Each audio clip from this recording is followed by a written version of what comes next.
Oh, relax, she's 8, she can stand, my mother laughed, twirling her wine glass. Then she leaned down, eyes sharp as cut glass, and said it loud enough for the table to hear. That seat's 4 sparkles, my real grandchild sparkles. The room went quiet in that way that feels louder than shouting. Forks froze mid-air. Someone coughed. I saw my daughter's small hands grip the edge of the chair like it was a life raft. She didn't even have time to ask why. My mother's palm pressed against her shoulder. Not hard, not violent, just enough. Enough to send an 8-year-old sliding sideways. Enough to make her shoe scrape the floor. Enough to make her fall. The sound of her hitting the ground wasn't dramatic. It was dull. Final. A soft thud that landed straight in my chest. No one moved. Not my father. Not my sister. Not the relatives who had just been smiling at her minutes earlier. I felt something stretch tight inside me, not rage yet. Something colder. Something awake. Hi everyone, my name is Claire Whitmore. I'm a mother. I'm a daughter. And for years I told myself this family was just complicated, not cruel. My daughter looked up at me from the floor, confusion flooding her face before pain did. She didn't cry right away. That hurt more. She searched the room like she was trying to understand what rule she'd broken. I stood slowly. I remember noticing ridiculous details. The gravy stain on the tablecloth, the flicker of the chandelier, the way my sister's diamond bracelet caught the light. My heart was beating but my hands were steady. My mother straightened her blouse like nothing had happened. That chair was promised, she said casually. You know how important blood is. That word. Blood. My sister finally reacted, not by helping my child but by tightening her grip around her glass. Her smile slipped. Just for a second.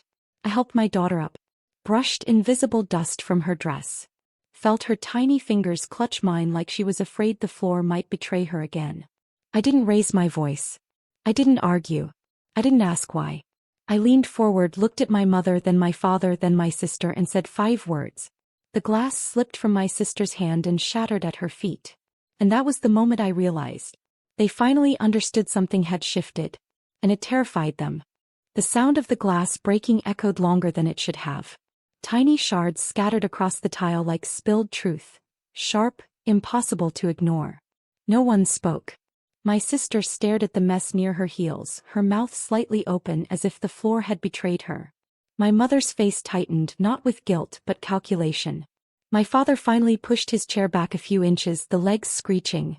A warning sound, the kind he used when he wanted control back.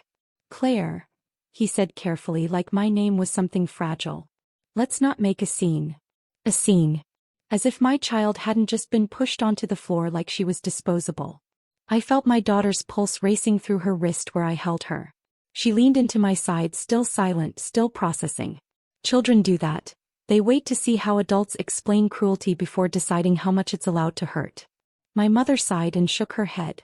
You're being dramatic, she said. She wasn't hurt. And honestly, you've always been sensitive. Sensitive. That was her favorite word for me. A way to turn pain into personality. I pulled my chair back and guided my daughter into it, the same chair she'd been pushed from. I didn't ask permission. I didn't look at anyone when I did it. My sister finally found her voice. Mom didn't mean it like that, she said too quickly. You know, she just values blood, I finished calmly. Her eyes flicked up to mine. There it was, fear buried under years of favoritism. Round us, plates cooled. Conversations at nearby tables tried to restart, then died again. Everyone could feel it. Something ugly had surfaced, and pretending otherwise would only make it worse. My daughter whispered, Mom, did I do something wrong? That question sliced deeper than any insult. I knelt beside her, met her eyes, and said softly, No, sweetheart. You did nothing wrong. I stood again, taller somehow. Across the table, my mother folded her napkin with precise movements. The kind she used when she was losing ground. And I realized then. This wasn't just about a chair. It was about years they thought I'd stay seated for. And I wasn't sitting anymore. The silence stretched until it became uncomfortable. Then dangerous. My father cleared his throat. We're not doing this tonight, he said, voice firm, practiced. It's a family dinner. I almost laughed. Almost. My mother finally looked at my daughter, really looked at her as if noticing her for the first time. She'll understand when she's older, she said. Children need to learn their place. There was. Not hidden. Not softened. I felt my jaw tighten but my voice stayed even. She already learned something tonight. My sister shifted in her chair. Claire, stop, she whispered. You're embarrassing everyone. Embarrassing. That word again. Always reserved for the one who refuses to swallow the insult quietly. I turned to her. For years I'd watched doors open for her without knocking. Praise without earning. Protection without question. And I told myself it didn't matter. That love wasn't a competition. But tonight she couldn't meet my eyes. You didn't stand up, I said softly. Not when she fell. Her face flushed. I was shocked. So was my daughter. She still helped herself up. My father slammed his palm lightly on the table. Not enough to scare, just enough to assert authority. Enough. Apologize to your mother so we can move on. I looked at him then. Really looked. The man who taught me manners but never courage. Who believed peace meant silence, especially mine. I won't, I said. My mother scoffed. Then maybe you shouldn't come if you can't respect how this family works. How this family works. I felt my daughter's hand tighten again. She was listening. Absorbing. Learning what love cost. I took a breath. Slow, deliberate. Then maybe, I said quietly, this family needs to learn how I work now. My mother's smile faded. Because for the first time, I wasn't asking to belong. I was deciding whether they deserved us. My words landed heavier than shouting ever could. My mother's fingers stilled on her napkin. My father leaned back, studying me like I was a problem he hadn't prepared for. Around us, the air felt thinner, like the room itself was holding its breath.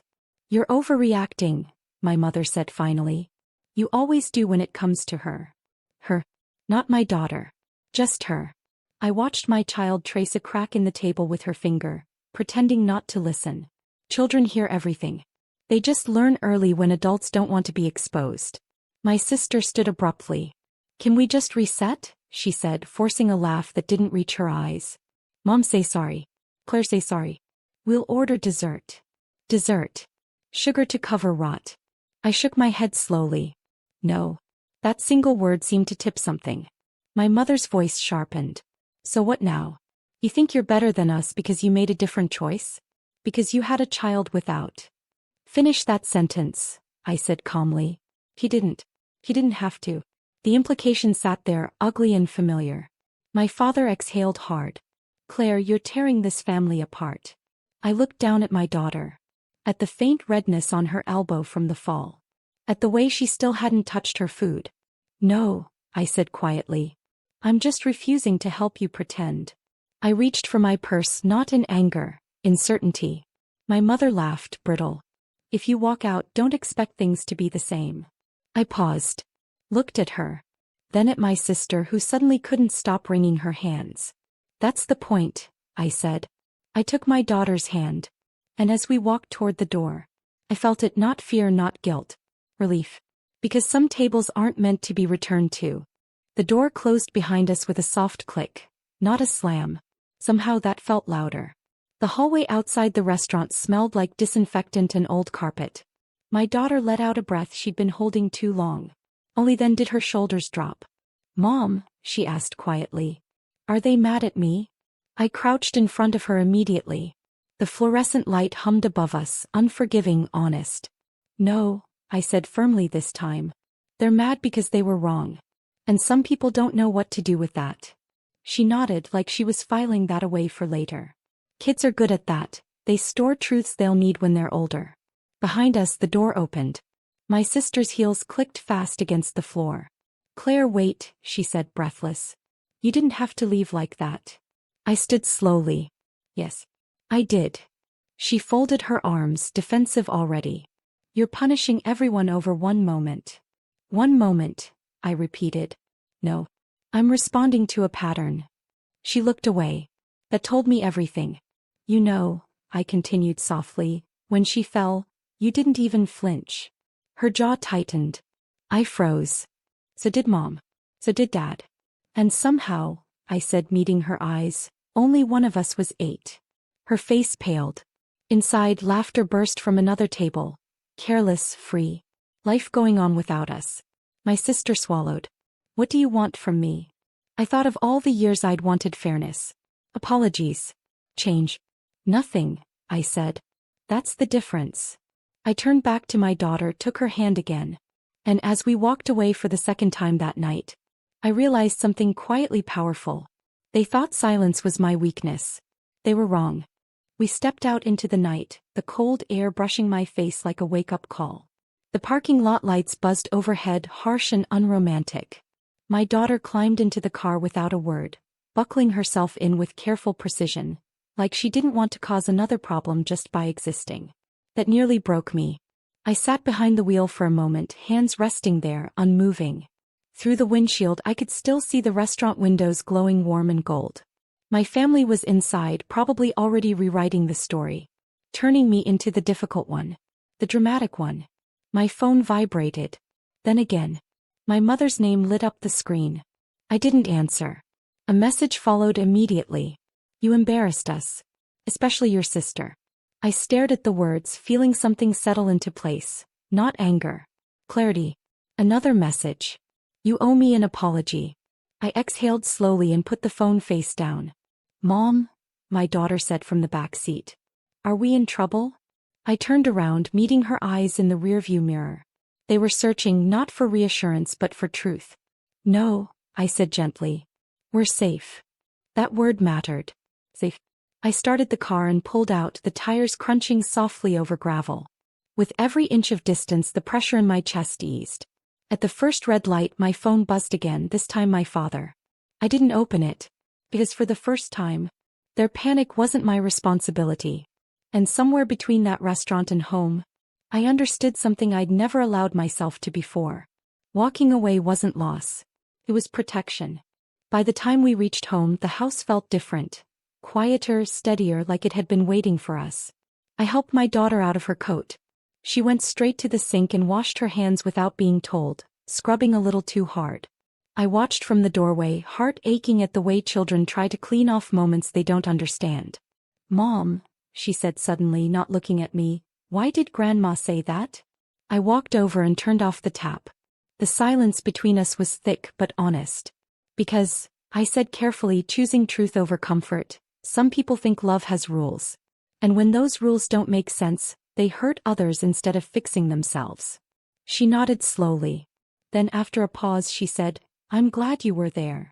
Those words landed deeper than anything said at the table. That night after she fell asleep my phone buzzed again. And again.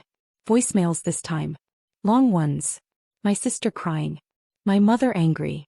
My father controlled, disappointed. I listened to none of them. Instead I opened my laptop and did something I'd been putting off for years. I drafted a message. Not emotional, not accusing. Just clear.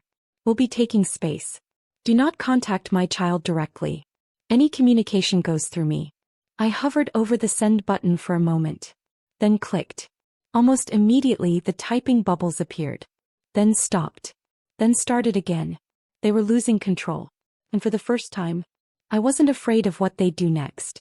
I was curious. Because when people like that realize they can't reach you anymore, they show you exactly who they are. And I was finally ready to see it. The response came the next morning. Not an apology. Not concern.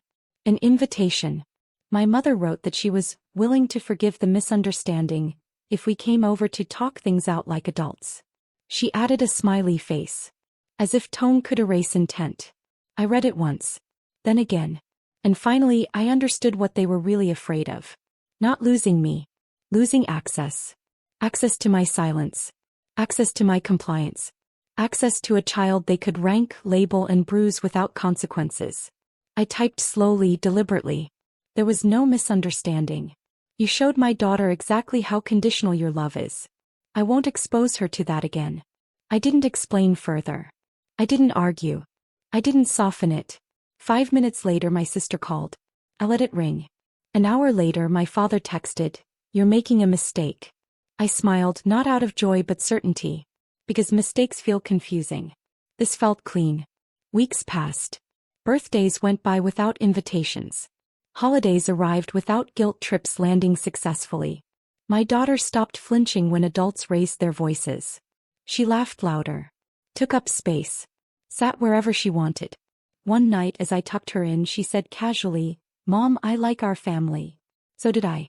Because real justice isn't loud. It doesn't need witnesses. It just quietly rearranges who gets access to your life.